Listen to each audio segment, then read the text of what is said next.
I'm an atheist, and I intend to start making some videos about atheism. This is a response video to a video by Genetically Modified Skeptic.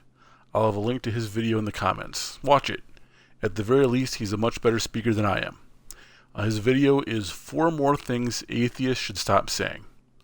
I've got things to say about his first video, and I'm just attempting to make videos, so I'm just jumping in here.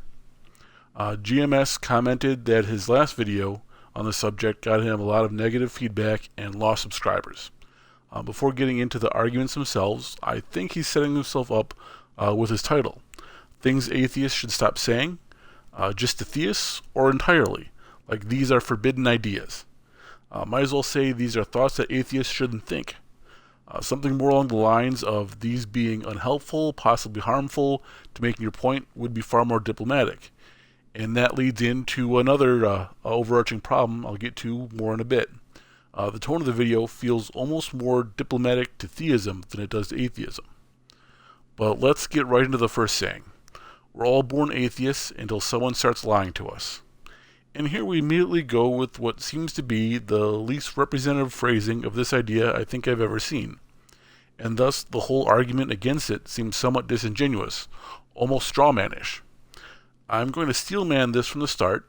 I've only heard this as we're all born atheists and not hampered with an additional condition that weakens the whole point. And we're all born atheists is admittedly clumsy. It reeks of the "are rocks and babies atheists." Hey! Ooh, pardon me. Still working on how best to make videos with this here. But it reeks of the "are rocks and babies atheists" that is kind of silly to begin with. In that narrow context, I can see using it as literally to argue a point that I don't agree with by definition. But here's the thing. Euphemisms exist. There's no flavor of religious law preventing atheists from using exaggeration and shorthand. Lord knows there's nothing stopping theists. I don't think this is really meant to mean that lack of indoctrination would mean people wouldn't have magical thinking.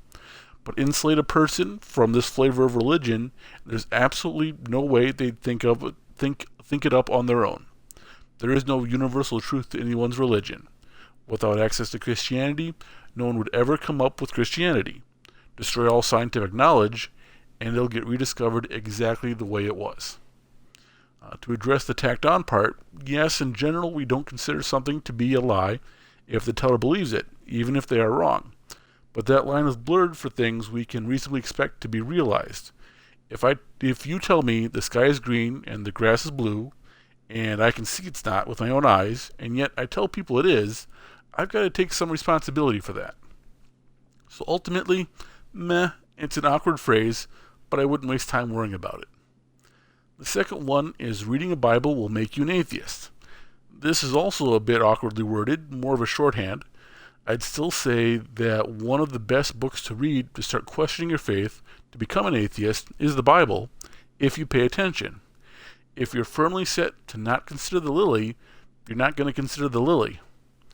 And let's dismiss one red herring here right away. We're talking about Christians, obviously. You're not going to say this to a Muslim. The fact that other religions exist that neither you nor the theist believes means we can take all that off the table as irrelevant. The fact that the emperor's courtiers have written volumes upon volumes about his invisible garment in no way makes it any less frivolous or silly. Thinking that theism deserves your time is just granting it a solemnity and majesty it does not deserve. But I've seen this sometimes in atheists who were once deeply religious. I've read atheists express that they're still scared of a hell they no longer believe in. And I think some atheists still see a grandeur and mystique in theology even after they've seen through the grease paint and hucksterism. The third phrase is you can't be reasoned out of something you weren't reasoned into. And if I ever thought these expressions might be getting treated disingenuously, this is the one that really sounds that way. I've heard this expression before, said better. It's a relatively famous quote by Sam Harris. He said, "If someone doesn't value evidence, what evidence are you going to provide to prove that they should value it? If someone doesn't value logic, what logical argument could you provide to show the importance of logic?"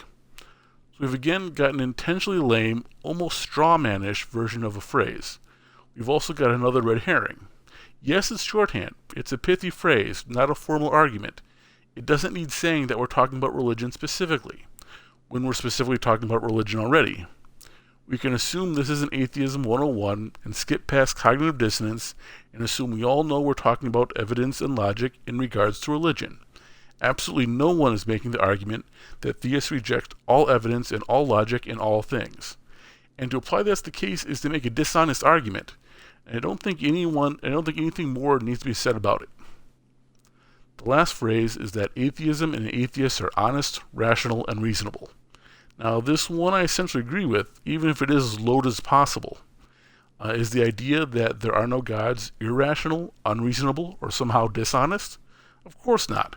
Which is why this again feels like an unfair characterization rather than a real argument. So let's drop the trapdoor and just go with the idea that atheists are somehow specially rational, or that being an atheist somehow makes you rational. That is a sentiment totally fair to critique. There was a guy named John Stuart Mill who in the 1800s said, "Conservatives are not necessarily stupid, but most stupid people are conservatives." It's made for a pithy quote ever since. Anyone can be an atheist for any reason. There's evidence for some commonalities, though. Atheists tend to be underrepresented in prison, and the less theistic a culture is, the more prosperous and well-off the people in it tend to be. But atheism isn't any kind of magic power. In fact, the people I've seen who tend to put a really heavy emphasis on their rationality and reason, as opposed to just trying to avoid being irrational and unreasonable, also seem to be the kind of people really into conspiracy theories and hierarchical views of society, like sexism and racism. And the atheists like that, although rejecting traditional Christianity, I feel it's still kind of a stretch to truly say those type of people are without any kind of theism. Anyway, I'm trying to build a channel.